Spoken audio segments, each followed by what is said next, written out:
दिवसभर काम करून खूप थकला आहात आणि तुम्हाला काहीतरी टेस्टी पण खायचं आहे, पण तितका वेळ पण नाही आहे, तर मग हा जिरा राईस आणि दाल तडका बनवून बघा. खूप टेस्टी लागतो.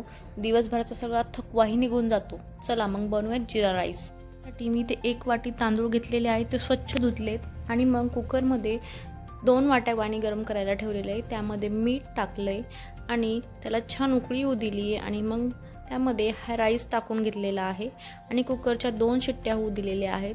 साईडलाच कढई तापायला ठेवलेली आहे. त्यामध्ये तेल टाकलं आहे, थोडंसं बटर टाकलेलं आहे आणि 4 ते 5 चमचे मी जिरे टाकलेले आहेत. जिरा राईसमध्ये भरपूर जिऱ्यांचा वापर करायचा. जिरा राईस खूप टेस्टी लागतो. हे जिरे ब्राऊन झाल्यावर मग त्यामध्ये शिजलेला भात आणि थोडीशी कोथिंबीर ॲड केलेली आहे आणि तुम्ही थोडंसं मीठ पण ॲडजस्ट करू शकता. मी ऑलरेडी मीठ टाकलेलं आहे भातामध्ये. मग जिरा राईस रेडी आहे. आता आपण दाल बनवूयात. दाल बनवण्यासाठी मी इथे 1 वाटी डाळ घेतलेली आहे आणि तिला 3 ते 4 कुकरच्या शिट्ट्या देऊन घेतलेल्या आहेत आणि त्यामध्ये न घोटवता पाणी टाकून साईडला ठेवून दिलेली आहे.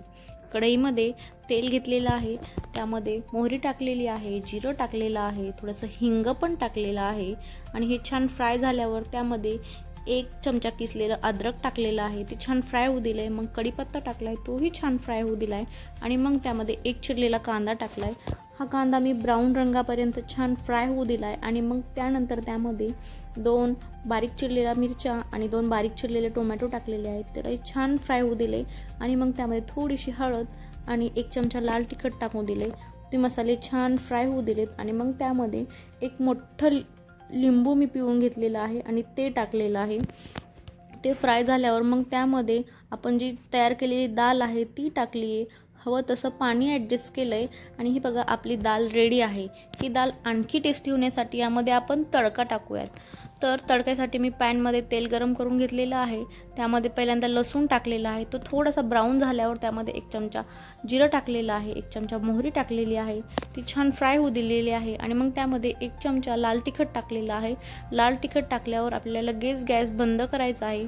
गॅस बंद केल्यावर हा तडका आपल्याला आपल्या दालवर टाकायचा आहे आणि बघू शकता आपलं दाल रेडी आहे. तर कोथिंबीर टाकली आहे आणि बघा आपला दाल रेडी आहे. राईस पण इथे रेडी आहे आणि आता प्लेटिंग करूयात. सो बघा आपला कसा मोकळा छान राईस झालेला आहे आणि दाल तडका पण वाव किती टेस्टी दिसत आहे ना तो. आणि त्यामध्ये भरपूर सारं तूप टाकायचं आहे, छान लिंबू पिळायचं आहे आणि खायचं आहे. बाय द वे हा माझा फर्स्ट व्हिडिओ होता. कसा वाटला सांगा मला नक्की कमेंटमध्ये. काय चुका झाल्या, काय प्लस पॉईंट आहेत ते सगळं सांगा आणि ट्राय नक्की करून बघा. बाय.